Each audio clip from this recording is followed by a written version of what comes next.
like my idol was and still is Cristiano Ronaldo. When he walked down that hallway, I'm like, fuck. I started like my knees were like kind of shaking. I'm like, what the like, I couldn't like speak. I was like paralyzed, and he must have thought like, what's this dude? I can't even talk to you. You shouldn't be scared or afraid to like come out with something, you know, like if you struggle mentally, whatever, like just find someone to talk to, like get yourself help. Like nobody will like think you're a weak person because of that. Like, it's the opposite. Like it shows like character. We played Italy away, and when the national anthem, when the anthem came, that was crazy. Like the Italians, like the whole stadium was like, I got like chills, and like I got goosebumps. Like, that was crazy. I was like, I wanted to sing as well. Who's the worst dressed on your team? Worst dress on the team. Oh my God, let me think. There's a few. There's a few. Do you love the Premier League? Because I know I do. And here at the Footy Culture, we are here to bless you with an exclusive discount from our friends at Fubo TV, where you can stream all the Premier League matches live in 4K. Do you love watching Heung-min Son, Bukayo Saka, Manchester United? All of that is available to stream exclusively here in Canada on Fubo TV. So hit our link in the bio for that exclusive offer. Now let's get into the action. What's up, guys? Welcome back to another Footy Culture podcast. I'm your host, David Quinto. You know who I am. Joined by the boys in the back, Dan and Chris. How's it going, everyone? What's going on? We got James on the couch as well. Hello. And to his right, special guest, Dennis Salanovic, Lichtenstein professional footballer, 58 caps, right? Almost 60. Almost 60. And it says you have 4 goals as well. Exactly. You got what? You got here. All the stats are good.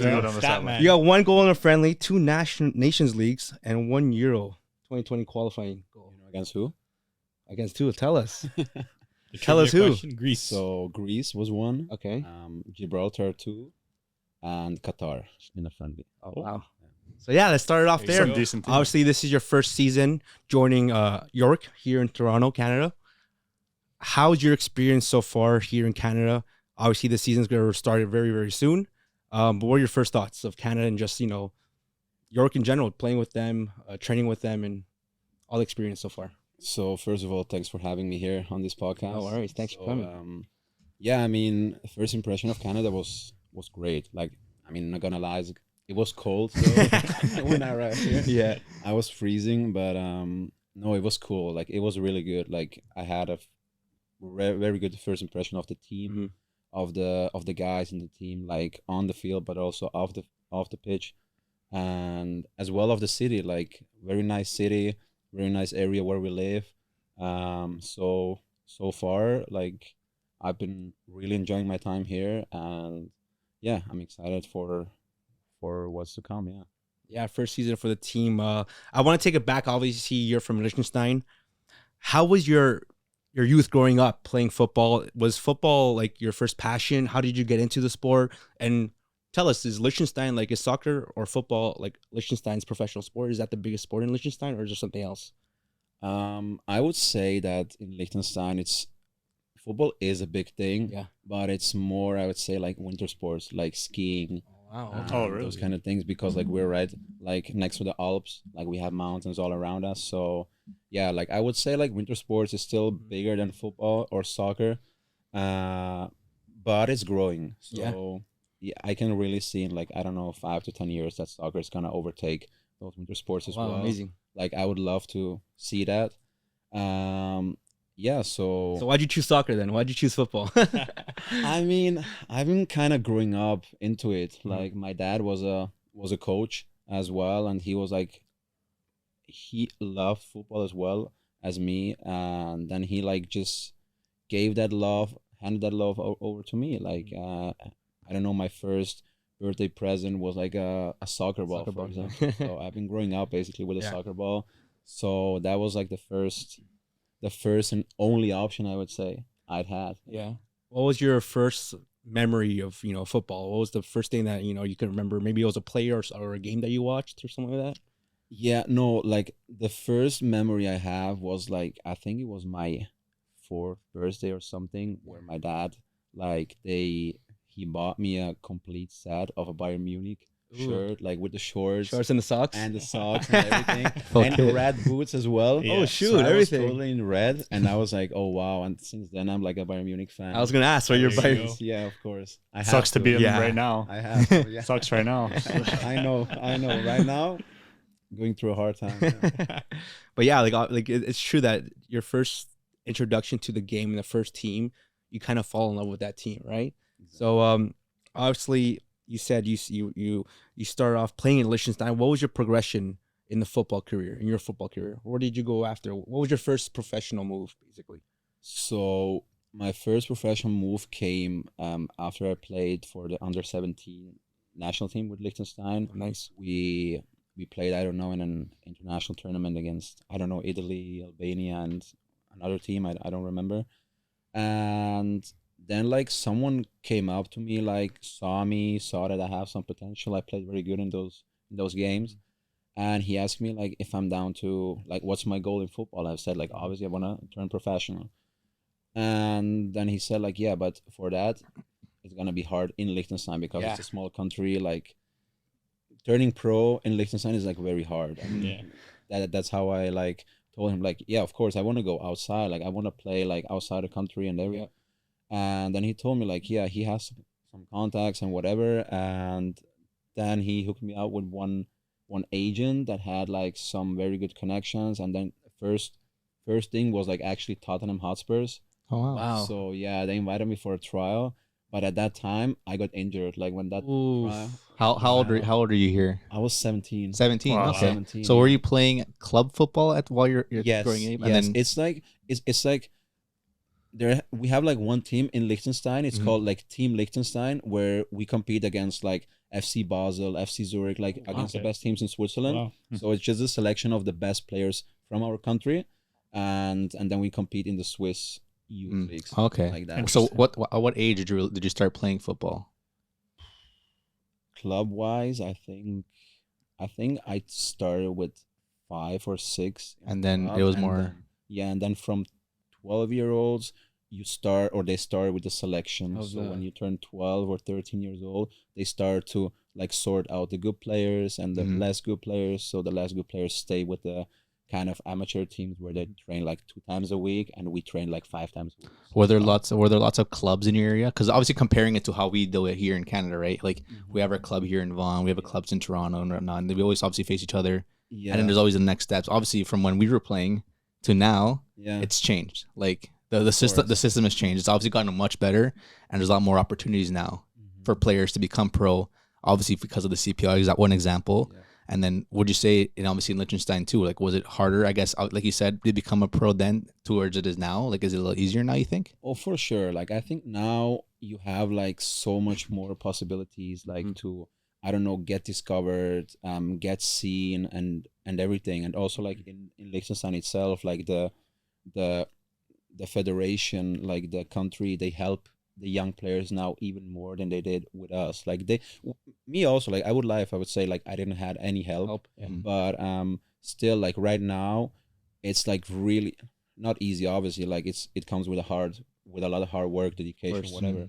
But like yeah, it's like if you want to turn pro, like you have so many options right nowadays than let's say I had in my age, like 10 years ago. And you can also like see like a lot of teams start to go to like those countries where not many, there's like smaller countries. They're not always going to France or England. They're coming to, a lot of players from Canada are going as well abroad.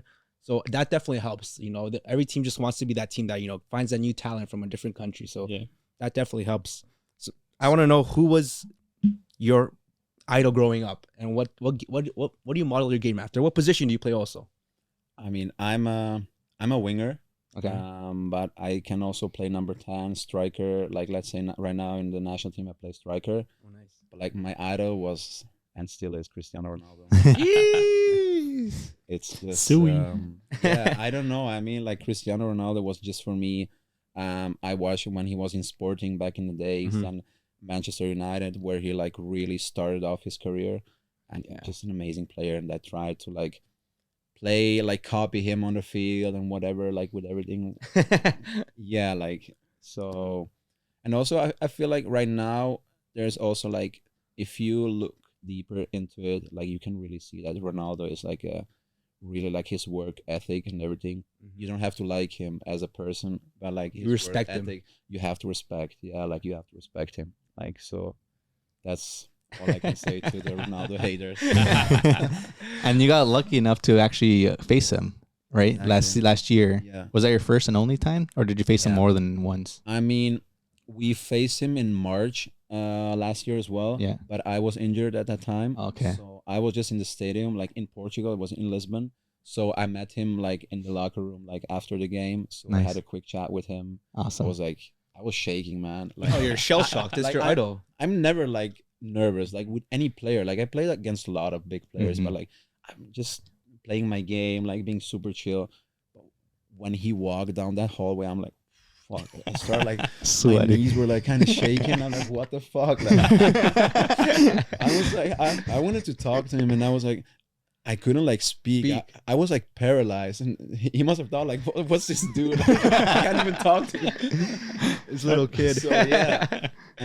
But then second time in November, Yeah. like just recently, we played them again, like home in Liechtenstein, and obviously he played again, and yeah, that was like my first and only time like I really played against him. I faced him, and it was like really one of my probably the biggest like experience I had so far in my career. Yeah. It was just impressive, like his aura, his energy just before the game and everything, and then also on the game, like he doesn't care who's like his opponent, like even if it's like a small country like Liechtenstein or whatever, he's so dedicated. He like, you can really see in his face that he got pissed, he got like annoyed from, because obviously like our players, they try to foul him, try to annoy him, whatever, Get in his head. So yeah, like he was really frustrated until he scored. Like then he scored a 1-0 and was kind of happy again. Were you happy for him? No. Okay. I mean, I don't know, man. But Yeah, but I was like, of course, if somebody scores, it's gonna be him, right? I want him to be the guy to score, of course. How was that? Obviously, you said you faced him in Liechtenstein. You're at home. How was it playing in front of that your home crowd, your national crowd like that? Like, what was the first time you played? I think it was against Bosnia, correct? Yes, it was against Bosnia. It was a friendly against Bosnia. And that time, it was a really very special game for me because I have like Bosnian background as well. Wow, nice. So How old were you? 17. 17. Oh, Wow. Yeah. So it was like kind of a game where, because after a friendly, you can still change your nationality. Like you can still you're right. change Yep. the national team.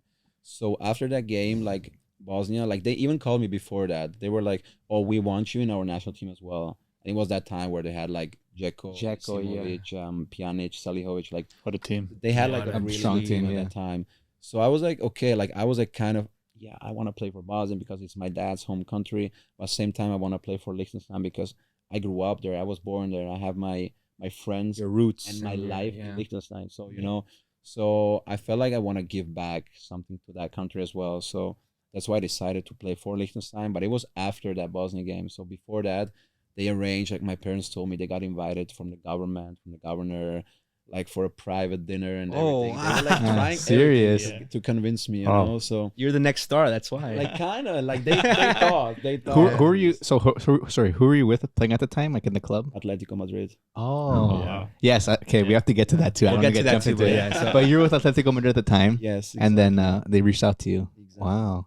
So yeah, and after that game, there was like, I think we played Russia in the European qualifiers, and there was like a big thing, like, oh, is he gonna play or not? Like once I play with Liechtenstein against Russia, You're capped. it's over You're done. because it's You're lost. international. Yeah. So I was like, really, those days were like Sweating. so What was hard, going like, through your head? Were you like, I how was did like you? 50-50 to be honest. Like I was within the camp, I was in the hotel room. I tried to speak to those, like I had one guy in the national team.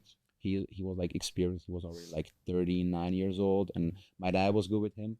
So I asked him like for advice. I was like, hey, listen, I don't know what to do, man. And he told me like, just listen to your heart. Like if you feel like Bosnia, go play for them. Just tell the coaches, like nobody will be mad at you. Just tell the coaches, hey, listen, you don't want to play today or whatever. But then he also said like, but don't forget like where you coming from. Like, you know, you grew up here, you were born here and everything. It would be nice to give back to the country. And that's what stuck to my head. And I was like, okay, I want to give something back to the country, like that gave me all the opportunities. Yeah. and also to my family, because after the war in Bosnia, like my parents came there with literally nothing, and they got work, they got money.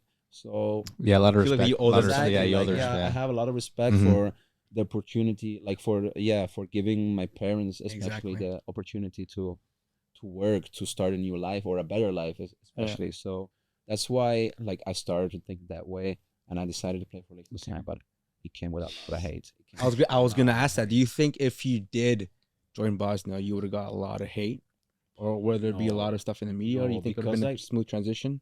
no, because Liechtenstein is not that big of a country, like Mhm. with a lot of emotions, a lot of fans. Bosnia is different. Like they have a lot of emotions on it. So now, like when I played for Liechtenstein, they were like my social media was like exploding. I had to turn it off for 3 days. Oh It was wow, like crazy. that's Like crazy. I had like on my post like 200-300 comments of like Wow. just like the baddest insults you can imagine. Like really, like I had to turn off my phone for 3 days. So as a footballer, obviously going through those moments like that, and at a young age, you said 17, like it's a mental game at that point. And obviously a lot of players, not a lot of players, but I'm sure like there's a part of the game, especially in professional sports, where your mental game is takes a big part of a player in becoming a professional, because a lot of players can take it, you know, take a lot of effect on it. Their career now gets affected, especially at a young age, right? You know, thinking of the right decision, wrong decision.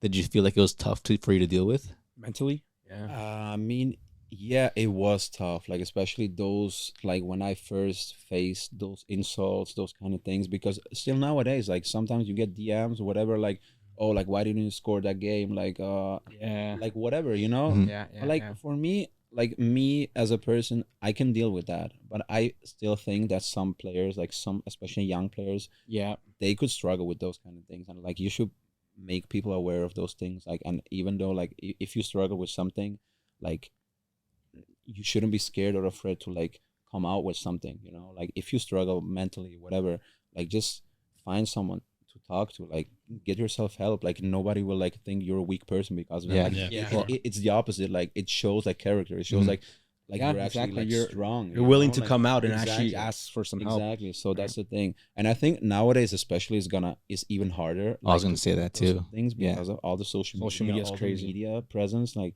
it's crazy. Yeah, because you're even seeing some players, even like for example, Richarlison from Spurs, right? He's having to deal with a lot of stuff now, and he even came out saying he's got a Yes. therapist dealing with it. And I'm sure, what 50%, maybe 60, even more of the actual like professionals out there need some kind of just support mentally. Obviously, you have your family you can speak to, but it's different. It's different. Sometimes you totally. don't really want to feel coming out to your family talking about problems. It's the same way, right? And then, but if you talk to someone that may be professional, it's a little course. easier, right? So 100%. yeah. Yeah, so. With all your with your international move, did your family have any say with your what you were choosing there, or was it just kind of you and your teammates? Do you have a big family? I mean, I have my brother and my two parents. Yeah. So I'm really close with them. Did you have like family back home in Bosnia too? Yes. Oh. All my father's I'm sure side they is were- in Bosnia. Yes. Yeah. Yes. You can't imagine, like through Facebook, Instagram, whatever. Ah, But like they were the ones, like I feel like they were the only Bosnians that were like on my side. I hope they'd be your family. Yeah. So, but yeah, no, I mean, of course, I've been talking to my family as well. Like, obviously, my dad was like more, okay, I would love to see you play for Bosnia because like it's just for him something special, you know. Whatever. But he always said like, hey, in the end, it's up to you. Like, I'm gonna support you either way. Like, whatever you choose, whatever side you pick, I'm gonna support you. Like, you're my son. Like, I want you to be happy, to be successful. And my mom less, like, she just said like, I mean, it's a mom, you know. Yeah, she just said like, okay, do whatever. Be sure you're safe. Yes, exactly. Like, just make whatever feels right to you, whatever you're comfortable with. So that was it, basically. Do you just thinking now, like obviously Bosnia had amazing world class players like Dzeko up top, Pjanic. You said you're a striker, right? Yeah. Do you think you'd have to compete with Dzeko for that number 9 spot? Obviously, yeah. Like how would that have been? 100%. Or was that also like a thought for you as well? You know, they already have a world class star striker up top. Maybe it's a better opportunity for me to show my skills and maybe have an opportunity to play in a national team. I mean, right? 100%. Like at that time, it was maybe a little bit unlucky for me that it was just that time where Bosnia had like one one of their best teams in history, I would say. Yeah. So of course that was like a big thing as well. Like, hey, do I really like as confident as I am in myself? It's gonna be hard, like getting those spots from those big players because they're still like they're competing on a very high level, and I'm still a young kid. Like, of course with talent, but still, you know, Still. that was like a big thing. Like nowadays, the way Bosnia's playing, like nowadays, I could easily play there. Easily, you know. Yeah. But no, at that time I was like, yeah, like Liechtenstein is like, it's obviously easier to get a spot, and obviously if you, let's say, struggle once in your career, whatever, you'll still get a spot there because it's not that many professional players. It's not that many players on a high level, so It's not competition. you can still get a spot and still show yourself. Like even though like I had like the experience, I was without a club like for half a year, and they still called me up for a national team. And that's actually like why I came like here, or why I got seen also by different clubs. So that's like an opportunity as well. That would have never happened if you Exactly. were for Bosnia. No chance. Just next man up. Exactly. I want to go back to your younger years again, like we were speaking. So yeah, you make your first move at 17. You said you were going to, was your first move at Tottenham Hotspurs, your first academy move? That was supposed to happen, but then like it didn't happen because of my injury. Okay, yes. So that agent that time, like I didn't hear from him like for, I don't know, for the 6-7 months. I was like, okay, it's done. Like I had my chance. I was injured, so gotta keep working. Like I was already like, focusing on school, focusing on my. So you thought your career there was like, done, I mean, football wise? I was just like thinking, okay, like I'm gonna continue playing here. Hopefully, like with the next international tournament, somebody's gonna see me again. But I know the odds, like it's very hard, you know. Mm-hmm. But then at one point, like he just reached out to me again. He called me, and I was like, oh wow. Like he said, like I just wanted to mention that like we didn't forget about you. We're still like looking for some options, and an option just came up. It would be Atletico Madrid. Do you want to go? No. And of course.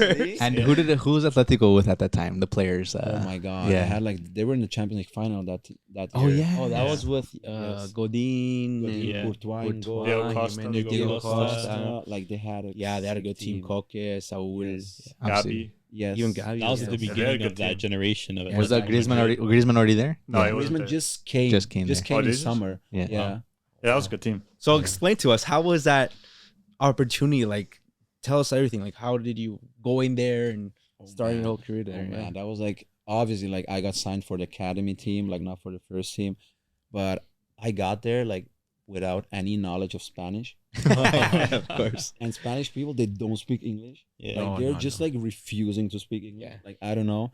So I was there. I was like, oh wow! Like all the guys around me. Like there were some international players. They were like speaking English as well. So I hung out with them. But like the rest is like the coaches, the staff, everyone just in Spanish. Like I came to practice. I was like, whoa! Coach is explaining something in Spanish, and like the player had to Translate it for you. Translate. Wow. Yeah. How was I was like, how was like the process though? Like when you went to Atletico Madrid, was it like a guaranteed position? Did you still have to kind of show yourself to the academy coaches? And obviously, was there different players that you had to come against? Did you have a trial? Yeah. Like, did you have a yes, trial? I had a trial for 1 week. Like I was there for 1 week, and then I got back home, and they called me right away. Like they called me like 2 days after. They were like, "Hey, like we're like really, we really like you as a player, as a person as well, which is also very important. Like that You're they like respectful and you, professional. Yeah.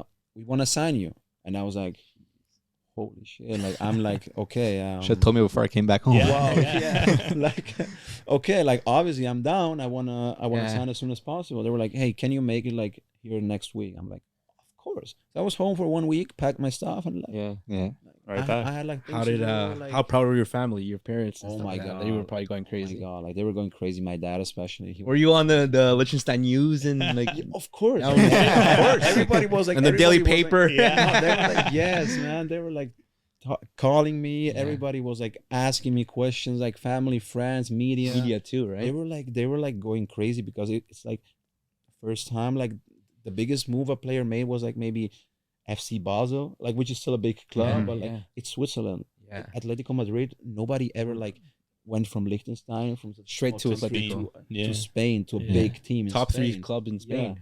So yeah, it was a big thing at that time. It was like it came like with a lot of, I wouldn't say pressure, but like yeah, a lot of attention. And how was that for you? Obviously, you're a young kid, mentally getting all that excitement. Did it help you? Did it push you to do more, or did it kind of get to you? Like no, like I try to never get those things like too close to me, but obviously like you can't block it out. Like you see the attention, like everybody's so proud, everybody's like so, oh wow. But then like for me, it was good that it happened at a young age where I was like 17. I was still a kid. So at that time I wasn't really thinking much. I was just trying to have fun. Play ball, enjoy it, be just as grateful as I can, and just enjoy as much as I can. So that was like basically the first thing. And like sometimes my parents sent me newspaper articles like, hey, they were writing about you. I was like, yeah, come on, don't like, send me this nice, stuff. but like I don't really care, you know. So so when you moved to Atletico to Spain, did you go with your family or by yourself? All by myself. By yourself. How was that? Like, I know we've heard stories here of like Canadian players going abroad and they get homesick, right? They get homesick and they end up actually just leaving, coming back to Canada because it's just too hard for them to stay alone. How was it for you? Was it hard? Obviously, did you think of your family maybe? And no, it was hard for me as well. Like it was like, especially because of the language barrier, it was really hard. It was like I arrived there, like nobody was really like waiting for me. I was just arriving at that. It was like a mansion where like everybody had his room, like kind of I don't know how do you call it, like, but like it's just a mansion, like a big house where every player has his own room. Academy players and stuff. Also, it's an academy home, and like they take care of it. That's cool. That's cool. Yeah, because food was free and everything was free basically. You hear sometimes obviously some of the players, depending on where they go abroad in Europe too, there's obviously some of these there's smaller clubs out there. Atletico Madrid is a massive club where they can accommodate players, but sometimes some of these players from here go and they have to live with families. Yeah, exactly. And like they don't know them either. Like it's kind of weird too. But as long as at least you were able to like room with like your teammates, which is great, right? Yeah. But like it was like the first day. It was like I arrived late at night. Like nobody was there like to kind of pick me up. Like I was just like calling my agent when I arrived there. He said like, go to that address. Like call you a taxi. I'll pay for it, whatever. And I said okay, fine. I arrived there. I was like there. Rang the bell, another player opened the door. Like obviously the player didn't know that, like, of course, who you are. Who's this guy? Who's this guy? Like what? Doesn't speak any Spanish. Exactly. Like I'm like hello, hola. How do I introduce myself? I'm like, new player, like language barrier, whatever. And then he just showed me like a free room. There's like an empty room. I'll go in there. So I might go in there. And then next day it started like to get a little bit more of a structure in it. But it was hard though. Like really, I was the first, I'd say 2-3 weeks, I was like very hard getting homesick as well, like calling my parents. Like also like I'm not lying, man. I was crying sometimes in my room. Like, like I was crying, like I was like doubting yourself. Was this really the right move to do? So like I'm not happy. Like I won't find friends, whatever, because I can't speak the language, whatever. But in the end, hey, it turned out like to be one of the greatest experiences I ever made, or like the greatest choices I've ever made, because I learned Spanish through this time. Like I got like more like into like doing stuff on my own, like cooking, doing laundry, growing up, like basically becoming a man. It was like becoming an adult. Really. So I'm grateful. I'm happy that I took the opportunity. So sorry, Dave. Was like in terms of like the career path that you obviously took with Atletico Madrid, were there obviously other opportunities in Liechtenstein as playing with like club teams and like even like you said, like maybe in the near like closer area, the smaller teams perhaps? Yeah, like there was not too much at that time. Like there were not too many options, because like the thing about Switzerland and Liechtenstein, like you have to consider that Liechtenstein is still a different country, like from like a known country. Like it's not Switzerland. We have like clubs competing in the Swiss league, but also like the Swiss people, they see us as foreigners. Okay, so there's no like Liechtenstein league in no, okay, it's not, no. So it's kind of like, it's still like a brotherly love-hate relationship kind of thing, but it's still like if you're good from Liechtenstein, like a team from Zurich or from Basel, like you really need to have those connections to get into that, because otherwise they're just like, nah, like we don't even gonna look at it. Like he's from Liechtenstein, he's like from a small country, like from a farmer. Okay, I see it. Like that kind of mentality. So that's why I guess in a way, like when you did see that Atletico Madrid offer come to, it was kind of a surprise because you didn't really have those other options. Exactly. So that's crazy. Yeah, that's awesome. Yeah. So obviously we've had some other guests here, some professionals as well. We had our friend Julian saying when he went to go train in Portugal to get a trial, a lot of the Portuguese academy players, they didn't treat him well. They were saying how they would treat him for example, he said that they would put all this stuff in water, like they would put water all over it, and they treated him really bad. They pranked him, and they kind of tried to force him out because at the end of the day, when people see a foreign player coming in and taking their position, their spot, it's one of those positions where you don't want him to be there. So how did you have to go through any of that? Did you encounter any of that stuff? Thank God, no. The Spanish were they were welcoming. No, they were like super welcoming. Oh, cool, super, nice. Like friendly. They were treating me like family, man. From the first day, I was like, hey, they were helping me. Like we had to take the bus sometimes to get to practice. From the first day on, they invited me like, hey, let's go to the city. Let's go to Madrid. After practice, whatever, like they included me like really well. But that's like, I think Spanish mentality is just different. Yeah, and I feel like at that age too, because I know he mentioned he went at a younger age, but at that age, like when you're competing at that level, like even the team is seeing you differently. If that's like you said, the reason why they also joined you because they liked you as a person, and they're also not gonna have kids in there or young adults in there, and they're gonna be a disturbance or disrespectful or causing problems to make your teammates feel less welcomed, and then it's going to cause problems with the club, and obviously you don't perform as well as you want to. So obviously the whole mentality is having your teammates and treating it as like a family, which is part of it. End of the day, we're footballers, like right, like you don't want to like the club is making the right decision that's benefits for the club.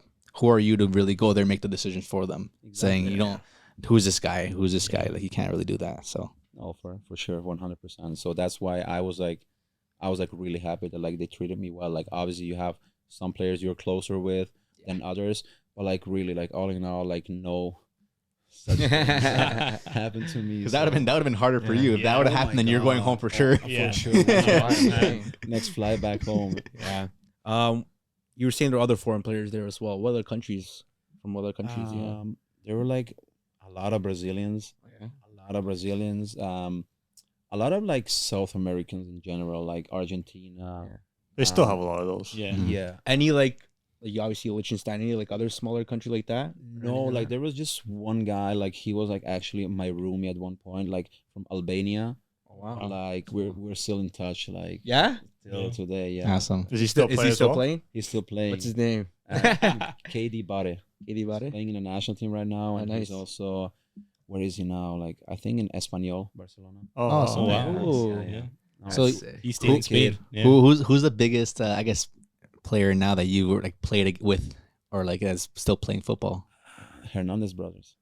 Oh, Theo. Within the academy at that time? Yes. Oh wow. Oh yeah, that's they crazy. were. So when you were there, they were in that academy. Yeah, they were in. So you would we were in the same team actually. Wow. Yeah, so like cool. And I was super close with Theo. I was super close. Lucas was more the chill, tranquil guy, chilling at home. Lucas is your age, our age, kind of. Lucas is 96 and Theo is 97. Oh, okay. So they're only a year apart. So yeah, just 1 year apart. And like Theo was like kind of a prospect as well, obviously. So he was like with the 96-year-olds as well. And Lucas at that time, he was playing with us for the youth league, like the youth Champions League. But he was already practicing sometimes with the second team and also with the first team. Sometimes. Like cool. He was like the next big. What positions were they playing? Did they start off as like defenders? Center backs? Like Lucas was center back and Theo was like left back. So they've always been. Yes. And like with Theo, I was like super close. Like we were going out all the time. Like I chilled at his place. I remember those times. But that's cool. But once he made the move to Real Madrid, he forgot about it. Yeah, it's okay. The money, the fame came to them. But yeah, so ballers. Obviously moving to Atletico Madrid, crazy experience for sure. How was your career after that? Anything crazy that happened with Atletico Madrid? What was your move after that? After Atletico, like they offered me I signed for a year. Yeah. They offered me another year, but like then I was like getting in touch with my agent at that time, and he told me like he suggested me to. I got an offer from Croatia, First Division Croatia. That would be that was my first professional offer, and he recommended me to do that because it's like once the step to play in the first team of Atletico from the youth team is like very hard. Yeah, Right? no, of you course. have to be realistic. And he told me that. And he said like basically you have like more chances if you establish yourself on a professional level, on a men's level. Men's level is different than youth, you know. So it doesn't matter if you're like Atletico Madrid, whatever. Like the physical aspect is like different.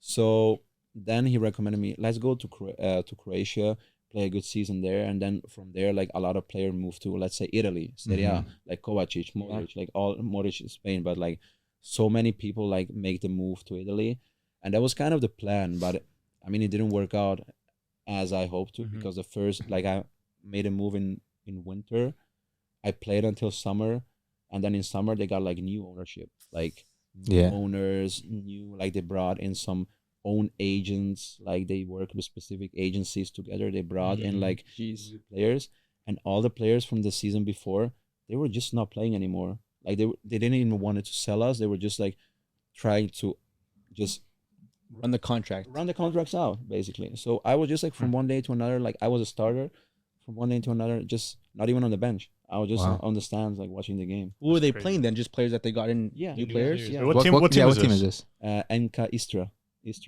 I'm trying to think. But it's cool to hear that They story. had like a yellow green shirt. It's cool to hear your story because, like you said, like a lot of young footballers, I would assume, don't have it all planned out. Like you and your agent had a little plan for your future, right? Exactly. Knowing that you probably, I mean, we've always heard those stories. Oh, these players. Oh yeah, I played for the academy here. I played for the academy. They don't go anywhere, right? So you have to kind of take that risk, and you had a plan set. So obviously things didn't work out the way you wanted to, but it's cool to see that you had a plan set up, and you know you took that route that you might be difficult, but it pays out. It pays out. No, I mean it's so important to have some kind of plan. Like obviously, like it can't work out all the time, but like you need to have some guidance in your career as well. So that's why when we were talking before about like, is it easier to become a pro right now than it was like back in the days? And I would say yes, because also right now you have not even agents, you have also those kind of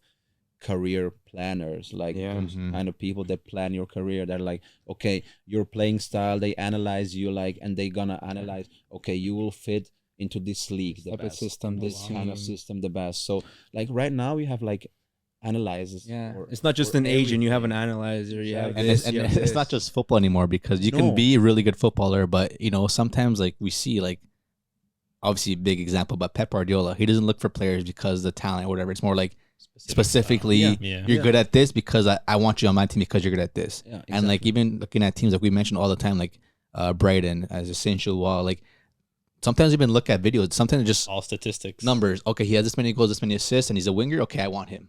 You don't really see your highlight videos anymore. So it's in a way it's definitely harder, right? It's just numbers nowadays. It's really just numbers. Like you can have like a hell of a season, if you don't score, if you don't do assists as an offensive player, nobody's gonna sign you, because nobody nowadays has the time to watch your clips. Like obviously it's good to have like some highlights. I'm not saying that, but like nobody has the time to really watch that. Like they're just gonna go look up your profile, looking at the stats. If the stats are interesting enough, they're gonna check your highlights. But if they see the stats, oh no, this guy hasn't played much, this guy hasn't scored a lot, this guy had like 50 caps and scored 0 goals as a striker, they're not gonna sign you. Like it doesn't matter. Yeah, I can definitely agree, because obviously even today's football, like there's a lot more talent in a way I think now than it was before. So there's a lot more options, right? And you're gonna have agents from anywhere and everywhere. And I'm sure there's a lot more agents now than before, bringing in someone new, the next Mbappe, the next talent. And hello, end of the day, agents get money and they want their players to come to the biggest clubs because they get more money. And maybe sometimes even agents don't want to really represent a player like who doesn't have the numbers because it's a waste of their time. Or, you know, I'd rather, you know, focus on that one guy who really has the numbers and shows it, so clubs can sign this player and make the money. Hey, sometimes some of these agents make more money than players, so it's crazy. 100%. No, but it's crazy. true. Like obviously, you didn't know what was gonna happen if you stayed at Atletico or you moved to a thing, you know, right? Like, and like a player, like just an example, Cole Palmer, he went from an established Man City team moving to Chelsea. It was, this guy is, why is he doing that move? And look how good he's doing now. So sometimes you have to take those moves that you don't think are exactly, people wouldn't think are the best, but then you have that plan set. No, Yeah. for Nice. sure. So Like, of course, you have to be lucky as well. Like, it has to work out perfectly for you. Like, you have to fit in the right system. you have to hope you don't get But injured. yeah, You just- exactly. New change of management too. So Everything. So what was the next step after Croatia? After Croatia, what was going through your head in that moment? oh Why my did god! you Like after Croatia, I was like at my biggest, like at my lowest At your point lowest in point. my career. Like yeah, because I was not playing. Like I waited until my contract was running out, so I was not playing for another half a year or something Wow. without any minute. That's Like I was crazy. even asking the coach. Like imagine I go to the coach, I ask him, "Hey coach, is there something I can do like to get a chance of playing?" And he said like, "Listen, I'm gonna be totally honest with you. Like there's no chance I can play you. Like I have it from the board that high-ups? yes, so I have to play these guys and everything. So for you, I like you as a kid. You're like very talented, whatever. For you, it's better to find another Another club. That's crazy. How does to that me. even work out? I don't understand how a club could go about that in that kind of way. That's why I'm thinking. Like that's crazy to me that if you're such a talented player, why would they keep you on the bench? It's crazy how like Politics. politics, Oh, politics. but Yeah. politics is money, that, man. Yeah. that crazy at that level, or like Yeah. you It's were they all crazy, were they playing just Croatians? Is that why? No, not at all. Like they brought like they were like actually Americans, like ownership Americans. So they brought in some Okay. American players, but like also like Croatians. But it wasn't even the nationality. It was just like their agency had those players. It was just signed. straight business Yeah, now. they were just trying to sell their own players and make money with that. Oh, And right. Yeah. That makes sense You because know? maybe the agency owns this percentage of this team and they Yeah, want to have the players that 100%. Yeah. they represent, Yeah. see minutes, get Okay. results, get numbers, and then they can sell them on off. and then make the money for the team. kinda and corrupt. agency. Because you already, That's corrupt. yeah, because you already, Yeah, it yeah. is. It is. Oh my god, that's Because you already corruption at its have your finest. agent, and you're not gonna like Yeah. switch your agent to find these guys, and 100%, it's yeah. it's tough, obviously. But no, that's wow, I never really thought of it That's like insane. that either. Yeah. So with Liechtenstein, they were still calling you up for the team then. Yeah, they were still calling me out for the team. So at least you were getting game time there. Exactly. That was like, thank God I chose Liechtenstein, you know. So gosh, at that time it started already. So after that, I had like trouble like finding a club. Like after not playing for half a year on a professional level, Of course. And you're at what age this Uh, time? 21, 22? 19. Oh, 19. Oh, you're still very Still young. young. 19, 20, yeah, kind of.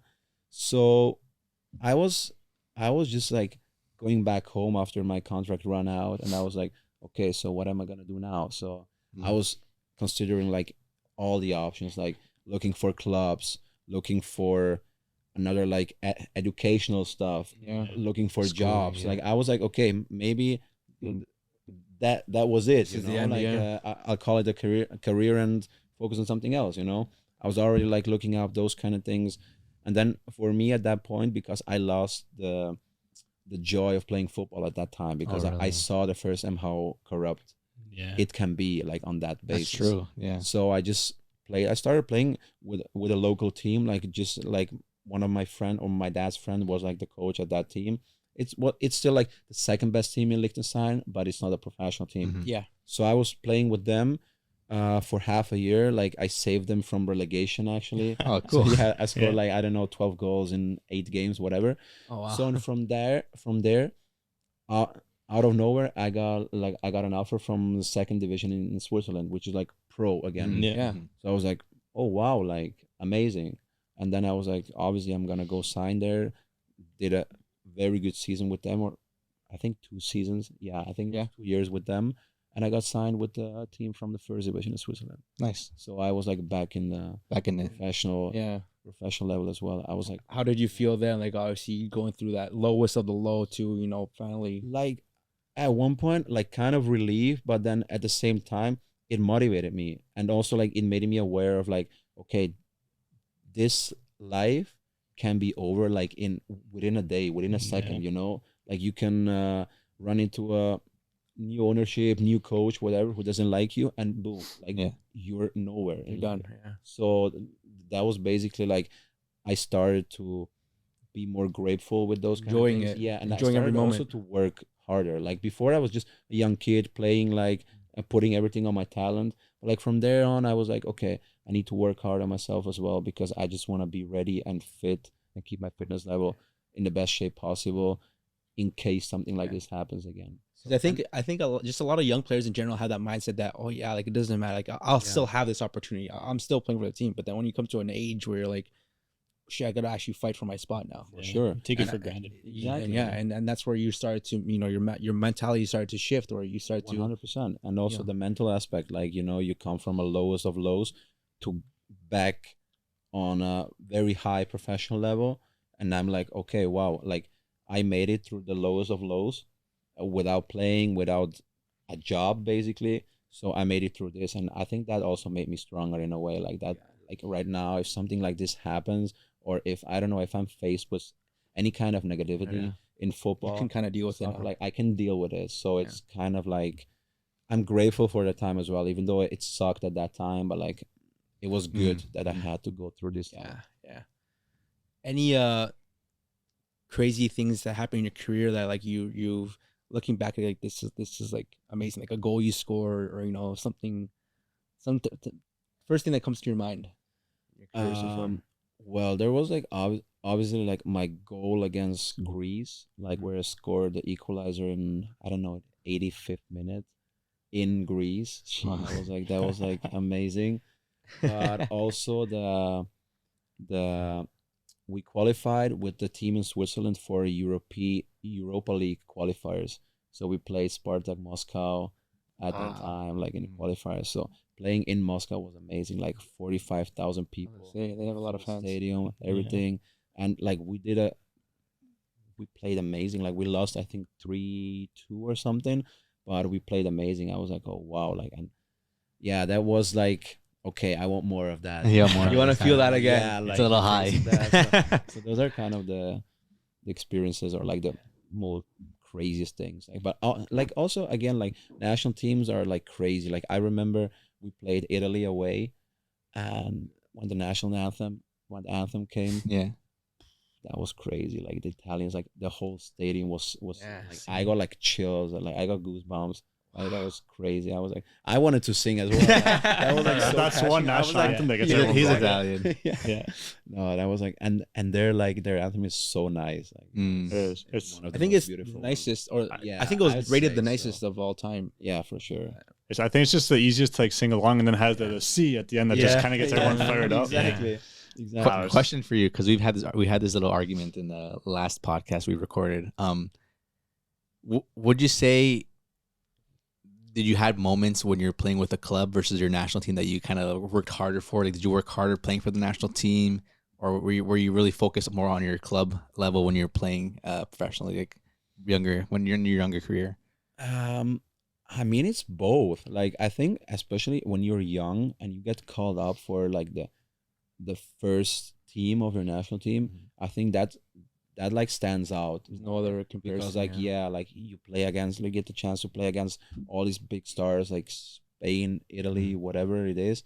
So I think that stands out. But like me, I never really had to think about those kind of things. Oh, what do I like more? Like, because in my club, like wherever I was, I had like very nice teammates. I had really good friends, and I was like at one point like kind of sad of leaving them for, I don't know, 2 weeks, whatever. I was like, oh damn, like we had such a great time, so now I'm gonna miss you for 2 weeks, whatever.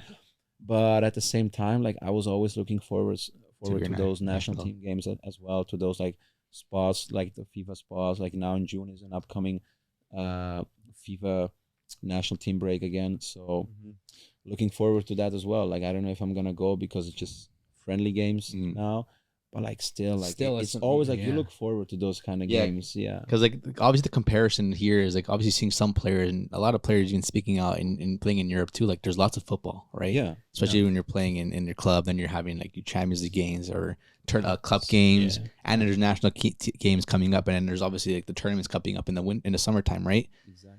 Even for example, one player, Ben White, like saying, "I'm not going to go to the national team. I'm going to focus on Arsenal." What do you think of that? Like, what do you think of like these players really picking one or the other? I mean, different situation. It's like, you never know what a person is going through, to be honest, So I don't know, maybe there was some kind of argument like behind closed doors with the coaches, with some staff members, maybe something happened, I don't know. But like for me, it would always be a pleasure to play for a national team. Yeah. Obviously, like you have to consider like how important those games are. But if like a big tournament is coming up or a big game, like I would never say like no to national team. Yeah. Never. Like it doesn't matter. Like I had like I had coaches in my past, also in the national team, where I got along better with others. I didn't get along as good, but still, like, you're still like, you're not playing. Well, you're playing for the coach, but in the end, you're playing for the badge on your chest. You know, like, you're not playing for the coach. You're not playing for anybody else. You're just playing for that. You're representing a country. You know, your own country. So for those kind of things, I never turn down the national team. No, for sure. It's really like, now, for example, my situation in June is gonna be special because here we don't have like a national team break. And back there we just have friendlies. So I might not go because I want to focus more on here, because the games here are more important, because it's the league, you know. So that's like a different thing. Like, I understand people who do that, but if it would be like the big tournament, I would like, obviously. You know? Oh, for sure. You got voted actually a Liechtenstein Football Player of the Year in 2019. How was that? How's that feeling? What was the feeling? That was when I was playing in Switzerland, in first division Switzerland. It was amazing, man. It was an honor to be there. Like, that year was really good for me. Like, it was my first season in first year Switzerland, and a lot of people like doubted me. Like, they were like, "Oh, was this like the right step for him? Like, moving very fast and whatever." Like, it turned out to be like one of the best steps I ever made. And this is the season when you came back from that one season where you were playing, which is like a ridiculous comeback story, because like you're from playing no minutes, playing with a local club, to now being player of the year for the country. Exactly. So could have been voted comeback player of the year. Rookie of the year. Comeback of the year. That's crazy. For sure. No, that was a good year. Like, and it motivated me. Like, it motivated me for doing even more. Like, and I was happy that those kind of things get like recognized. Get recognized from other people around me as well. Like, even though you do it for yourself, but still, you know, it's nice to have those, a little bit of. You're getting those feelings back when you were a kid. You know, you're on media again.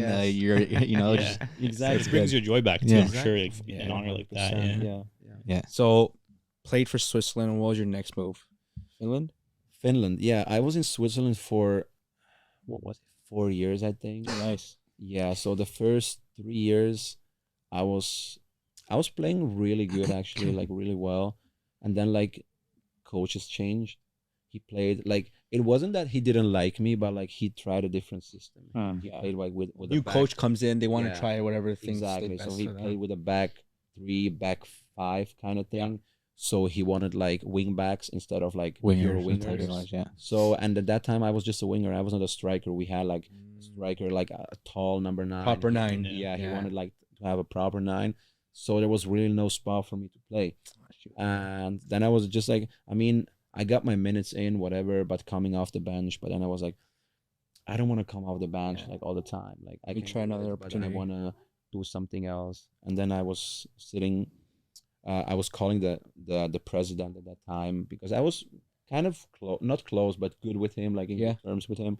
I called him. I was like, "Hey, listen, we have to talk. Like, I mean, I still feel happy in this club, but like, I don't see a future with me being here. So can we do something? Like, can you guys do something to let me go, whatever?" So then they offered me like a loan contract. So then I got like to Finland on loan first. And you're what, 23 at this point? No, that was like already, I was 25 already. 25? Yeah, because I was playing like 4 years in Switzerland.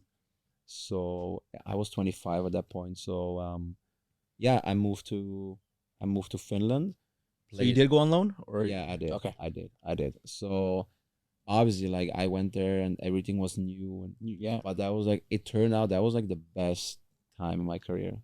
Like, in that Finland. First year in Finland was the best time in my career. Like, the team was amazing, the city, the fans, everything was so good. Like, also me as a football player, like, I played so good, like, without anything in my head. I was just focused. Yeah, just focusing on playing ball, and I was like really feeling good, like, without any injuries, any problems, scoring goals. Like, I scored in my first game with the team as well. Nice. So it was really amazing. Yeah, you're hitting like your prime at this point, right? Like, you're like fully developed, like, you know what you wanted, like, you got it there, you're in it, and you want it more. Yeah. 100%. What team were you playing with? AC Oulu, it's called. Yeah. So they signed me on loan because they were like struggling of like being relegated. So they wanted to improve the team. They signed me and like 3-4 couple new guys. So did you have sorry that I interrupted. Did you have any other like opportunities, or was this kind of your only one? No, there was one opportunity in the Swiss second division as well. But for me, it was more of like, first of all, you're gonna be in the first division in Finland, and also like I like the adventure. Like I wanted to see new country, new environment, new all culture. nice countries too. Yeah, beautiful. So that new was women. like very beautiful, very beautiful. We'll talk about that later. No, yeah. So I was there playing ball and had a really good time, and also I think we grew together as a team because we also saved the team from being relegated. Yeah. Like, so you saved 2 teams now from relegation. yes, exactly. His second team is a hero, the superhero. Avengers over here. So yeah, that was like the time like we had to play the playout games, and it was super cool. Like it was in, I don't know, around October, November kind of thing. It was like -degrees outside. Like, it gets colder. So you played in the worst conditions of football now. Yes. So it's easier for you to come here and play these Yeah, in the conditions. summer too, it'll be fine. Yeah, No, yeah. it was so cool. Like we were like really, really good at that time, and we had a really good coach at that time as well. So I've been really enjoying. I've been like 2 years in Finland, 2.5 years there. So after that year on loan expired, they offered me a permanent contract. Yeah. So I was like, okay, like I like it here. I'm gonna sign for another year. So that's what I did. So your contracts ran out in Switzerland then? Yes. Okay, Yeah, so yeah, then Finland signed you. Yes, they signed me. Yeah. Okay, so you played in Finland, Switzerland, Croatia, Spain. Spain, and now here. So what's like the training differences of all these countries? Is there a specific difference, or are they kind of similar?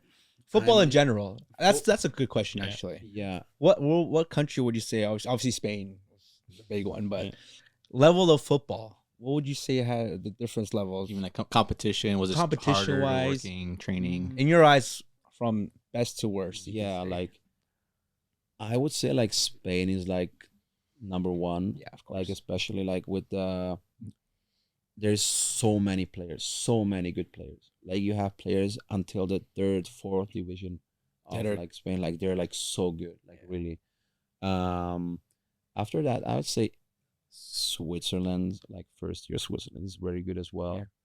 And then it's like, I mean, I haven't seen too much of Canadian Premier League. Yeah, of course. Until now, but like from what I saw, I think they are like at least on the same level as Finland first division. Nice. Might be even better. Like it just like they have a similar play style. They're like physical, strong, more athletes kind of thing. Yeah.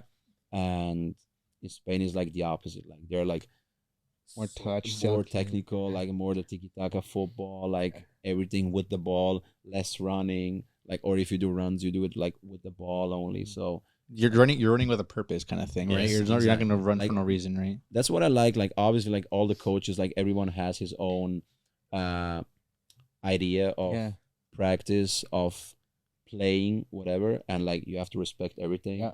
For me, it was just like in Spain, it was nice because like you did the running, let's say in preseason with the ball, you did everything with ball, a lot of possession and everything. And I felt like even though with those kind of things, you can still get a good game fitness on it. Like it's not just running. Like, yeah. okay, the running was like 10 years ago. So, but still, like everybody has his own like idea of getting player into the best shape. You gotta trust the process. You gotta go with the flow. You can't change anything about it. So that's like Finland and Canada's like more, okay, you do intense running, you do like more athletic work, you do more work in the gym. Like in Spain, I've never been in a gym.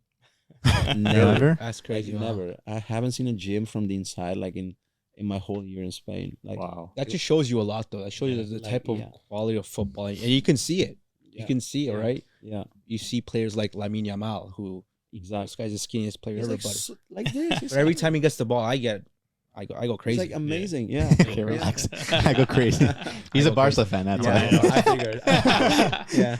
No, anyone watching Lamine play, I don't know. He's the I next don't know. Messi. I don't know. Yeah. I don't know. But you know, it's true because like you see players like just growing up like in the academy, like it's focused more technical. Get your touches in, get your reps in, right? Yeah. And obviously, when you get first division football, like you're getting bigger. Like you saw Yamal, even like Davies when he joined Bayern, like they grew right from playing from Canada Stronger and football. everything. Yeah. Sure. Yeah. So that's why it's like also like a little bit hard to compare those leagues Yeah, or of like course. the levels because it's so different. You know, it's just like not the same football, not the same like from Spain compared to Canada, for example. But it's definitely like for you, I would assume it's an amazing experience to be able to experience those different types of soccer, 100%. football. Absolutely. Mindsets. Like that's like the most beautiful part of my job. Like you have the chance of getting to know so many different countries, cultures, getting to know so many new friends. Like people, you make friends with so many people around the friends world for a lifetime. Exactly. And then some that don't remember you, like Theo.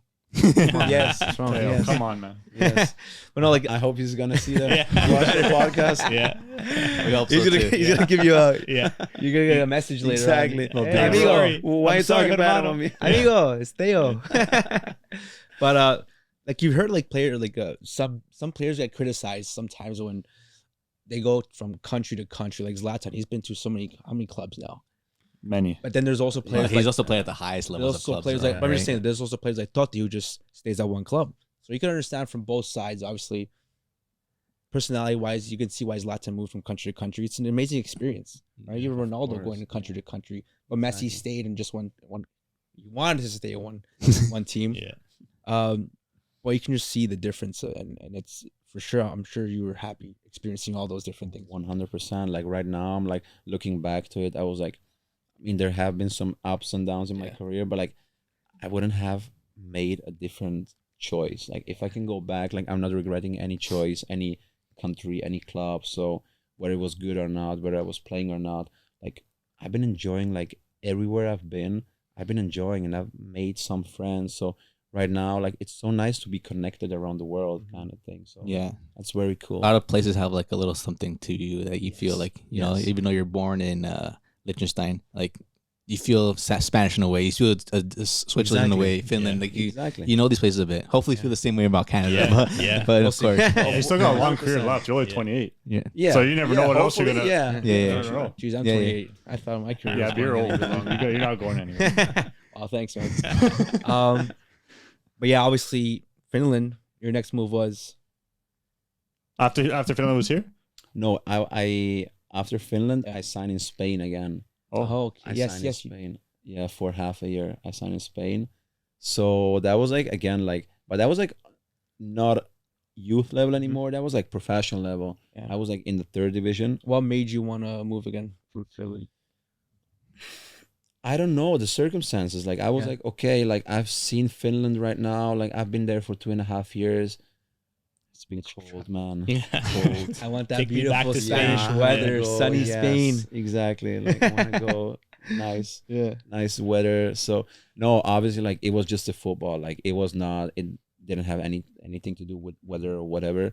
It was just like the situation, like my contract ran out. It was just and- the perfect time. Yes, my contract ran out in Finland, and I was like, I got offered either a new contract there or a new opportunity in Spain, and I was like, hey, listen, I have some connection already to Spain.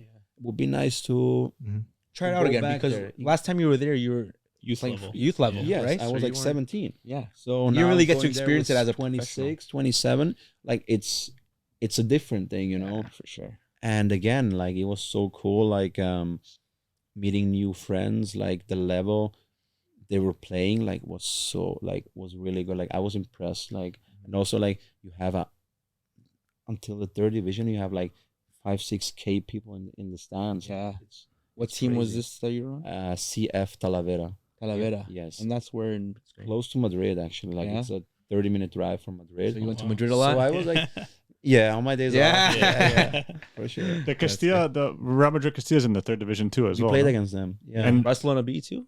They have like two. Like Barcelona B is in the other one. Oh, Yeah. yeah. It's Two like different. split up. Yeah, it's like yes, split okay. in regions. was any top ballers on the Madrid team that you played? What's the name? Like the Spanish guy. Uruguayan striker. Stuani? That's Stuani. No, Madrid. He's on Madrid? No, he's not there anymore. Young And- baller. I forgot his name. And what was the other one? Let me find this. Arribas, Arribas. Sergio Arribas or Arias, like the number yeah. 10. Okay. Like he's now in Girona or Gijon, like on loan. Okay. Like he was a baller. He was good? Yeah, like Because the Castilla usually has Yeah. like, Yeah, a lot they have a lot of players talent from, in come Madrid. from there, right? Yeah. yes. No, they have good players. They were like Because Vinny played for them. Castilla for a bit, they were all like when he was playing when he moved there. Yeah. He didn't go straight to the first team, which is Yeah. crazy. So for all these countries that you played in, which country had the best food? Oh, Good question. You like a paella? Well, I have to say Croatia, man. Ooh, really? Yeah, because like my roots from Bosnia, like we have the same food Type kind of of food, thing. yeah. So I felt like kind of home there. And what's like your type of food that you like? What's your go-to dish? What's your Oh, go-to dish? Yeah. I mean, I love meat, but I love also like my favorite cuisine is like Italian. Like You're gonna love it here. Like, Then. yeah, You're gonna love it here in Canada. good pasta, good pizza. Oh my gosh, Yeah, we have yeah. everything here. Yeah, for sure. And that's my go-to. Yeah. How about Liechtenstein? What's like their main dish there? Oh my God, you're asking me. Like it's kind of similar to Switzerland. Like we have a lot of like cheese dishes. Yeah. Like the fondue, Okay. like the raclette is Mm. one. Like Interesting. yeah, like it's also good. Like obviously, like thinking about that right now, it's Making it's you hungry. also like Getting no, hungry it's now. really good. My as stomach's well. starting to rumble. Missing that. And typical Oh, it's- winter dish as well. Alvaro Rodriguez. Alvaro Rodriguez. So yes. he's played a couple minutes for Madrid already. Yes, Yeah, yeah, he's yeah. the tall, Yes. tall guy. Skinny, Yes. tall, Yeah. right? A little bit. Yeah. And did you look up the other one as well? Sergio Arribas. I think it was Arribas. And he was Spanish. Yes, Spanish, yeah. yes. Double check here. Number Yeah, 10. that's Yeah. crazy. Ballers coming out of Spain right No, now. like they're gonna be future ball. Like Arribas especially. Yeah. Like, he's gonna.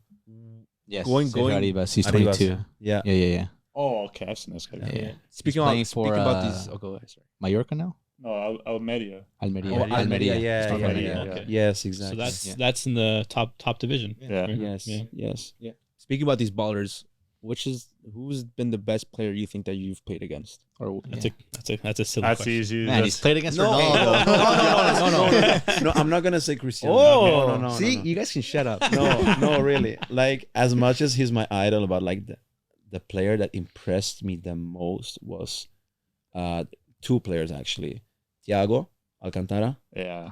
And when did you face him with Spain? right? With Liechtenstein against Spain. Yeah, in the European qualifiers, and also Marco Verratti. Italiano. Saying that. Those two guys, like Thiago with Control his the mid. elegance, and like Verratti was crazy. He didn't lose one ball. Like you can press him from all the sides. Like he's not losing the ball. Like similar to Sergio Busquets as well. But like for me, Verratti, like playing against Verratti was even more like impressive because like this guy moves and like he's on the left, on the right, like in the middle. And he's so small. Like Yeah. he's just so exactly. Like nimble.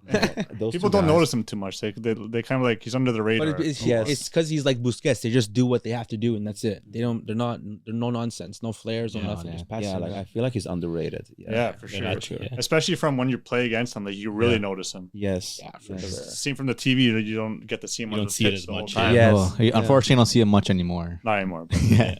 True. I know because he's still playing in Saudi. Saudi, right? Saudi Yeah. Arabia, yeah. So now, best player you played with? That's gonna be. There have been a lot. A lot of ballers. Oh, have to be careful. You can name a couple. Yeah? No, I mean like obviously like the obvious answer would be like Theo and Yeah. Lucas, but like, they're more defenders. So I would say also there was like one guy Tete Morente. He's Morante, sorry. He's now in Elche. Okay. He's like balling for them, and he was very good as well. Like he was one of the best guys I played with. Striker, Winger winger. as well. Yeah. And obviously, like my roomie at that time, like this the Albanian kid, like Katie Barre, he was good as well. Like with the ball, I was gonna like say. he was so like a little bit of a Verratti play style, but more in a more aggressive number 6 role, like kind of like like going to the tackles as well. But then once he had the ball, like just moving Elegant. the ball, yes, like it's good. Like he was Awesome. really good. So that was another Atletico player then. Yes. Yeah. So they just. They're there for a reason, man. Yeah. Yeah, like They're there for a reason. I mean, like there have been like some good players in my teams in Switzerland, Yeah, and, of course. Croatia as well. But like, yeah, those are just the players that stood out the most to yeah. me. So yeah, those. So your second stint in Spain, You were there for half a season, you said? half a season. Yeah, And then you made your way to cold country, Canada. Canada. What was your thoughts? What went through your head? Why did you come to Canada? I was like, I don't know how to tell you, but like it's just like North America was always like had like a special place in my heart. It was like I don't know, watching NBA, NFL, all those kind of American sports. You like American sports? Yeah, like Who are your more than teams? even football. Who do you like? Yeah? Who do you like? Yeah. So shoot. So yeah. basketball. Who's your team? Basketball? Toronto Raptors. Raptors. No, I'm kidding. No, I know that already. Do I It's have gonna to be say that? it's gonna be Lakers watch. No No. chance. Dallas no chance. Mavericks. It's Miami Heat, and like Okay. that. After that, Dallas. You guys are all wrong. But Dallas just because of Doncic. Yeah. Yeah. Yeah, but like Heat is like my number one team. Nice. LeBron and Dwayne Wade time. Wade, Yes. Chris Bosh Yes. too. Chris Bosh. Yes. That's a team Yes. right there. Football. American football. Miami Football. Dolphins. No. Yeah, one Yeah. of the one of the teams. But my first team. Oh, I'm embarrassed to say that. Like, I started watching. My first game was a Giants game Oh, York wow. Giants. with OBJ. Yeah. Yeah. Okay. Because That's of all. him. So, but like right now, like there's not much to support because there's. So, Yeah. And they just lost Barkley too. Oh so- my Yeah. god! Exactly. So I don't know what to do. Have you been to a basketball and a football game? Yes, like I've been to a Heat game. Like I've been here in the Raptors. I was gonna say. Yeah, Raptors game as well against Mavericks, actually against Mavs. Oh. That's a good Nice. game. Yeah, Yeah. yeah. I mean, we kind of stink right now, so maybe Yeah. yes. gotta wait a little bit. Hopefully when it next goes better. season. You should have Yes, I came hope so. a couple years ago when we Yeah. won. When we Oh won. my god! Yeah, with 2019? Kawhi. Yeah. Yeah. Oh, yeah. that was crazy. That was the craziest. And thing you've been to ever. football games? Yes, I've been to Miami Dolphins game twice. Nice. I've been to a Cleveland Browns game as well, and yeah, those three. You gotta go watch a Buffalo game in the winter. I Yeah. know, but they lost Stephon Diggs right now. Yeah. Oh, no yeah. Diggs. He's in Yeah. Houston now. Yeah. No, I know there was last season. There was that one time when they got like lots of snow Yeah, The and fans to shovel Oh, it I out. saw and they that. had to get like they were paying fans was to like- come Yes, shovel the to- game. to remove the Yeah. snow. Yeah. That was the season that just passed. Yeah, because we went last season. It was cold too. Yeah. Oh, it's But- freezing cold. Luckily, we're playing soccer in the summer, but Yeah. later in the season it might get a little bit cold. So we'll But see. it's a cool experience. Wait, so did you come to North America before you signed for York, or is Uh, or Have you is this come all to happened? Canada? Have you come to the States before that? Like I've been in Miami, like back and forth. Like I've been to Okay. Miami a few times already. So, but like not really like to other places. Like I just know Miami, and that's like basically, if I go make the move over the big water, Yeah. it's basically just Miami. Yeah. So I have some friends over there in Miami right now. So, but that's about it. Like I didn't know anything else. I just know the life is different Yeah. in this part of the world. So I was just like, okay, if I can connect it with soccer, it's gonna be amazing. Like Yeah. I have to take that chance. And like And even like after football, opportunities here in North Different. America, are Yeah. there's so much more opportunity. I would say you see a lot of professionals, of course, at a higher level, like Zlatan or David Beckham. When they come here, they come yes, thinking even Business. past. They think their- business. they think For business, sure. right? Like a Beckham, he has a team now, right? for sure. It's all about So- networking as well. Like it's like you have to plan the steps, what's coming after your career, because you never know like when it's over. You never know when it's good at. Yeah. So that was like a big part for me as well, to come here to make connections, make friends in whatever way possible, and do the best I can do. See where that goes afterwards. Yeah, Obviously, the 100%. World Cup's coming here And in like a couple years. exactly, that was like a big reason as well why I wanted to come here, because I feel like soccer in the States, in Canada, is evolving so much. It's growing, yeah. especially Amazing. because of the World Cup. So getting into this market right now was or is easier than it will be, like let's say in 2-3 years, No, because like 100%. in 2-3 years everybody wants to come here. Yeah. So once you're established here, it's gonna be nice. And like let's say what the next steps will be, Yeah. but also just the life here, like it's different. Like you can basically like do whatever you want. Like you can be like yourself. You can Yeah. walk around however you want. Like you're not getting judged, whatever.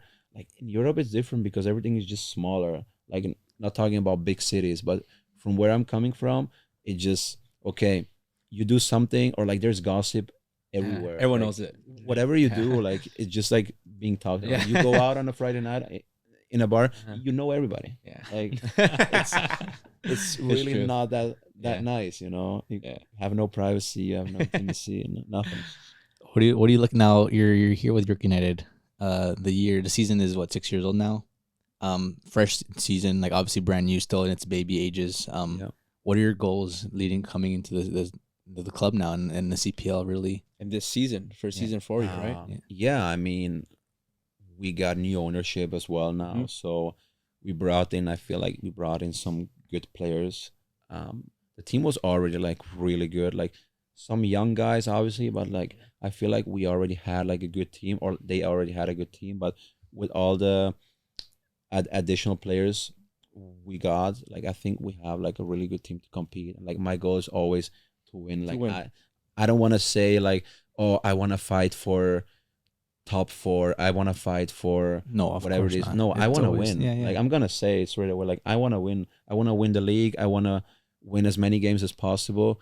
And yeah, I came here for success. I came here to achieve something with York, and I feel like we have all the tools we need to achieve that. Like, and let's see what the season brings. But I know it comes with pressure saying that. But like, I feel like, why not saying it? Like, if you really feel like, okay, the team is doing good. Like from what I saw right now, if we stay healthy, if we do what we have to do, like we have all the tools to compete for the first spot. I feel like if you don't, I don't know, I feel like you have a small mentality if you don't say you want to win the league. Like, why wouldn't you not want to win the league? I mean, yeah, it's just like some, maybe not the players, but some coaches, whatever, like presidents will say, yeah, we want to go from game to game, to just not put pressure on the players, on the team, for the media, like saying, okay, my goal is number 1, and then you don't reach a goal, and it's like, oh, it's a failed season, you know. And the thing is that since the league is still new and it's still fresh, and obviously it takes a lot to get a lot of the fan base to grow, right? And one of the hardest reasons why York United is a little bit tougher too is because we're in a really saturated area. We have a lot of fans here. We have a lot of people here, but you know, you're competing with a lot of teams. You're competing with TFC, and there's obviously other sports involved. Right, so you want to bring those championships home to now bring that fan base to show up to the games, create more excitement, create more memories for players, for fans to bring their families to come watch more of these games. And luckily enough for you guys, your home opener is going to be against rivals Forge, Hamilton, and considering they're 5 trophies now, 4 trophies. I think 4 trophies, 4 trophies. Yeah. In 5 years, they're all clearly obviously a strong team, strong coach, strong core of players. Obviously, they haven't really changed much with the quality they have. Yeah, it's going to be a good game. What do you like? It'll be a good season for sure. Like, I mean, it's gonna be early in the season, but I mean, if we win that game, like we can set a statement for all the other teams in the league. Like, I mean, home opener, everybody's gonna be excited. I hope that a lot of people will come watch the game, and I mean, we know Forge is like a very good team, like one of the favorites, obviously, to win again. But hey, like I said, in this league, like I feel like everybody can beat everybody. Yeah, so it's a really competitive league. Yes, I know it is really it's a small league, but you have teams like Halifax. We have their coach Patrice. He used to coach Yvonne League One team. And like we were really close to them. We had the assistant coach come by for a podcast as well. And like, you know, they brought their football and their roots to Halifax, their ideas and they're really like, and some of their players too, or they really built a strong team. And same for them, they have a strong fan base because they have, you know, it's a team. Halifax, they don't really have much. They built a community, really community around them. So again, Halifax is a strong team. You have obviously teams like Valor, you know. Sure. It's and Atletico Ottawa too. Like Ottawa's a strong team this year. I feel like every team really stepped it up this season, and it's gonna be really good. It's gonna be really good. That's your first game, actually. You guys are facing Atletico Ottawa. Yes, right now in Ottawa. It's gonna be a good game because apparently they're strong. So we'll see. Yeah, like everybody, you'll see some faces. Everybody's like texting, like when I scroll to Twitter, X, whatever, Ottawa with the best team in the CPL and made the best like transfers, signings and whatever. I'm just okay. I'm excited, but like, hey, the game has to be played first. Exactly. You know, exactly. To be like answers on the pitch. You know? No, honestly, it's exciting, right? And like again, first time going to Ottawa.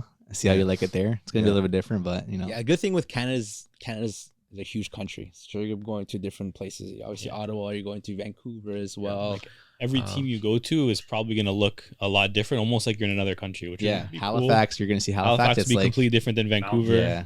Yeah. So it should Yeah. So you chose a cool. good country because Canada is Yeah. beautiful. No, I'm excited. Like I was like this preseason, I was hyped. Like I'm excited to get started. Like now, season's around the corner, so I'm so excited to travel, to play these games, to hopefully win as much games as we can, and then let's see what happens. And then like if we end the season with the title, Yeah. Even amazing. better, even Like, better, yeah. like there's nothing better, really. Yeah. Yeah. So what's your personal goal for the season? To win the league. Win Yeah. the league, obviously. To win the league, but also like, I mean, that's such a It's a standard very standard answer to question. say, Yeah, but like, yeah. of course, I want to help the team in the best way possible. But I mean, from my point of view, like as a winger or striker, whatever I'm gonna play, it's like, of course, like you're gonna be measured with goals, assists, whatever. I wanna contribute to that like as much as I can, and but like it's the league title. Yeah. The league Yeah. title is just And like again, even staying healthy, right? Like I know you're Yeah. saying you're dealing with a little bit of injury Exactly. now, but it's Yes. important to stay healthy. Have for you ever sure. had a major injury? no, not major injury, That's but good. like I had Knock on wood. some setbacks. You know, it's just like let's say muscle injuries, like which appear like from time to time. Again, like I had like a muscle injury, came back from it a week later, the same muscle again. Yeah. So like just some setbacks in the past, I don't know, I'd say 2 years, which I had to maybe change my game a little bit as well, or like my mindset to it. So it's just like once you're healthy, you appreciate it more. Yeah, Like, exactly. when you're You learn young, from like it. you're just playing, you don't even like I don't know, before a game, like I drank a Coke before a game, whatever. Like I ate a pizza. You don't warm up. the day before, Yeah. like the night before the game. And right now, you have to change. You know, you're getting older. As you get older, like your body is like not Yeah. forgiving you. What's anymore. your pregame meal?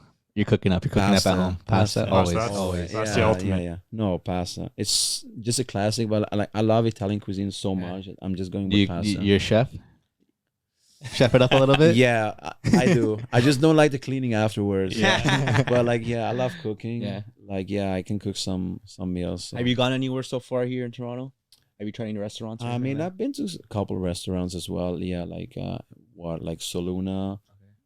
Some nice restaurants. Like I've there's lots. Yeah, So like even if one day you wake up, you're like, I feel like having like Mexican food, whatever it is, like everything. even like Vietnamese, whatever it is. Like Yeah. you pick a country in the world, and you can find a restaurant here. That's a I'm good telling thing. you. I'm telling you. that's what I love about this city, about this place. It's Yeah. amazing. You could Like, find you have so anything. many different cultures, so many different Mhm. people living together. That's like You could probably find a Liechtenstein oh restaurant. my god! Imagine. I wouldn't be surprised. Or man. opening up one if Yeah. there's no. There you There go. you go. See, there's an Yeah. opportunity right Business there. ideas are starting already. Yeah. No, there's true. No, because like I know there's a Georgian place around here. Like again, like Everything. Yeah. everything, Yeah. really, and like Oh, that's cool. you should For definitely sure, for sure. I'm gonna one we're weekend gonna make a list. Yeah. And like once the years, I'll be your the year business ends- partner. Yeah. There you go. Let's do that. Yeah. Let's go. Yeah. But yeah, man. Anything else you guys have? Yeah, we know that you're really big into fashion. So Yeah, what look at kind you of right got now. you into fashion? What? Excuse me? What kind of got you into fashion? Like, what made you like it? Oh my god! It's just like I've been. You have into an idol or fashion anything? Since, Fashion idol? Fashion Like- icon, sorry. the obvious answer is gonna be David Beckham, probably. Oh yeah, So yeah, iconic. him. But also like I've been into fashion like since I don't know, since ever. Like I try to dress well. I try to look good. Like Professional. yeah, just for myself. Like I want to go out, like look in the mirror and say, like, okay, I have a nice fit on today.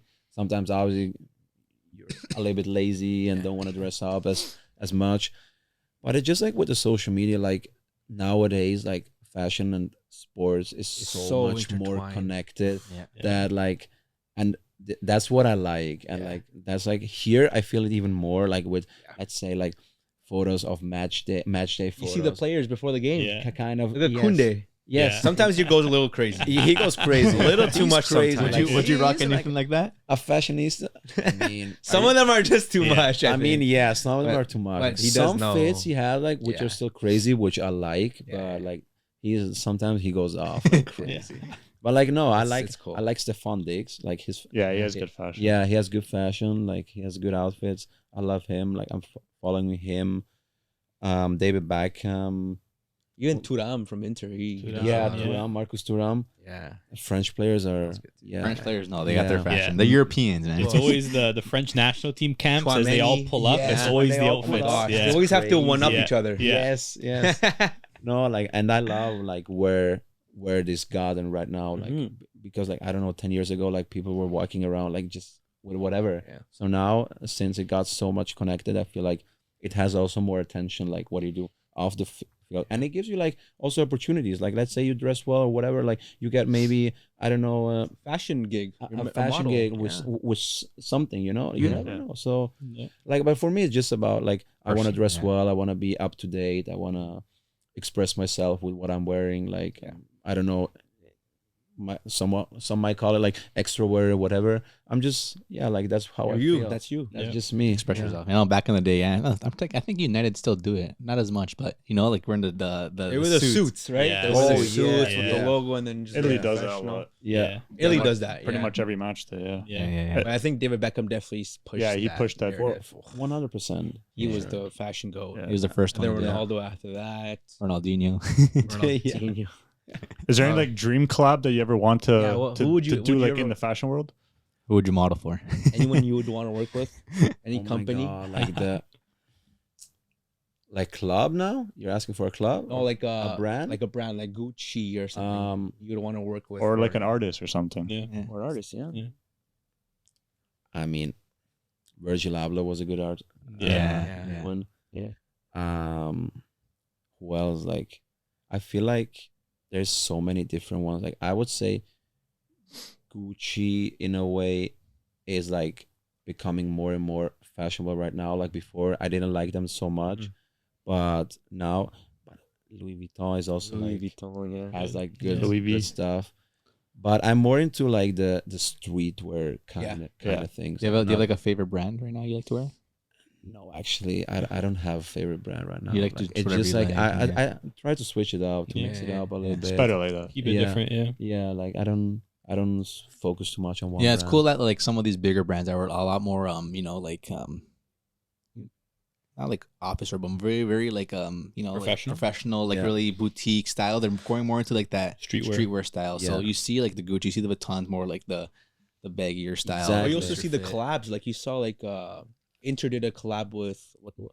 AC Milan did with Off-White. Milan did with Off-White, Off-White. yeah. Inter Milan did with someone else. Montclair. Montclair, I think that's yes, what it was. Yes. So we've seen a lot of these big, like Gucci, all these big brands doing collabs now in just Amazing. sports. Within football too. Yeah, it's good. Yeah. Sports, It's a yeah. big market, and they know that a lot of the followers are gonna like that stuff too. Right? So 100%. yeah, I want to ask you one tough question about. Well, you're gonna ask No, about. no. I want to ask you a tough question here. So your York United teammates. We're gonna keep on the topic of fashion. Who's the worst dressed on your team? Oh, The no. worst dress on the team. Oh my God, let me think. There's a few. There's some. There's a few. No, I mean I haven't seen their fit on game Match day. day. Yet. Match That's day. where you So, gotta, that's where you I don't want to rate them like too hard on the practice days because I also just put on some Whatever you- baggy shorts on practice day. But like there has been some, like let's say young kid like Marky, he's like coming in with his slippers like he. I call him instead of Yeezys, I call him Jesus. Jesus. Like With the slippers. yeah, like or there's like Max Ferrari. Yeah, Yeah, Max is good. Yeah, he You love love fun Max, stuff he's as funny. well. I love you, Max, but like we have to talk about some stuff. We're gonna send some this stuff. Give him some Yeah. fashion tips. Yeah, you have to. They're gonna hire you to curate their like wardrobe. Yeah. Now. Garbage. Oh, that would be amazing. That'd be Yeah. jokes. I don't know if they would pull up with That's a that. good clip, actually. You know, if you know, you go to some of the guys' homes and you're like, all right, let's see your closet, and then you just dress them up for the one day. That'd be funny. Like one thing, what happened was like I was shopping with like oh, there's another one, Juan Cordova. oh yeah, Oh my, like he has like the skinny jeans on, like skinny. It's not And I'm 2017 making fun of anymore. him like all the time with it. Like last time we were like shopping, and I was telling him like, "Hey, bro, listen, as much as you love skinny jeans, like trust me on that one. I'm gonna pick some pants for you.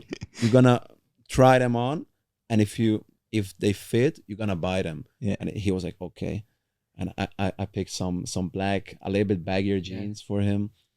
He tried them on, and he looked like a different person. He looked like so much better. He looked so good. Yeah. And I was like, hey, bro, you have to buy them, you know. And then he was like, are you sure? I'm like, yes, go with that. Like, trust me that. And he ended up buying them, and now he's just wearing them all the time. Every night out, like every day, like every Saturday night we go out, like he's like wearing them, and I'm like, thank God.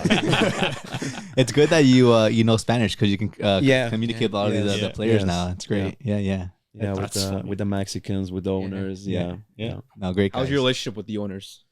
Good, like, and I would say like with the president, very close, because he's like almost every day, like in practice as well. Because this is his first season too, right? So he's trying to learn as well, right? No, of course. Like there has been, I wouldn't say like problems, but like some things to work on, you know, in the club. But like obviously, like you come here as a new owner as well. Like you have to figure things out. Exactly. So by now everything is fixed, what had to be fixed, and we can go into the season like ready and set. 100%. That's good. Exciting for you guys. So we're obviously rooting for you guys. All the best for the season. Yeah. Thank you. And then one final question we ask everyone. I know we heard your idol. It might be the same answer, but who's your GOAT? Your greatest of all time? It's not between Messi or Ronaldo. It's who do you think that you look up to and you're like, this is my GOAT? It's Cristiano, man. Yay. Out of all the legends that have played the game, it's Cristiano. Yeah. Cristiano Ronaldo. He changed the game. Actually, there's one more question I wanted to ask. Here we go. We saw that you linked up with ISO Speed. How was that like? That was amazing, man. That was like I saw him in the stadium, like in Portugal. Obviously a big Ronaldo fan, and I was like, hey, what's up? Like he was like right in the booth next to me almost. So I was just like, hey, I'm going down to Cristiano, and he was like, no way. And I was like, yeah. I showed him a picture of him, and he was like getting mad at me, like barking at me. You know how barking at me. And then I was like, hey, like linking out with him, doing the video.